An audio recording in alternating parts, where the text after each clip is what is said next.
Dah lama dah saya teringin nak try strawberry sagu dessert ni. Jom kita try. Jom kita start.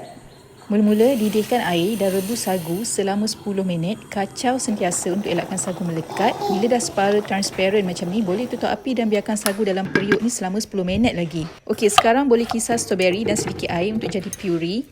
Okey, lepas 10 minit, kita dah biar dalam kuali tadi, sagu ni akan jadi transparent sepenuhnya macam ni tau. Boleh tapis buang kanji dan terus rendam sagu dalam air sejuk supaya sagu ni kekal kenyal dan tak lembek.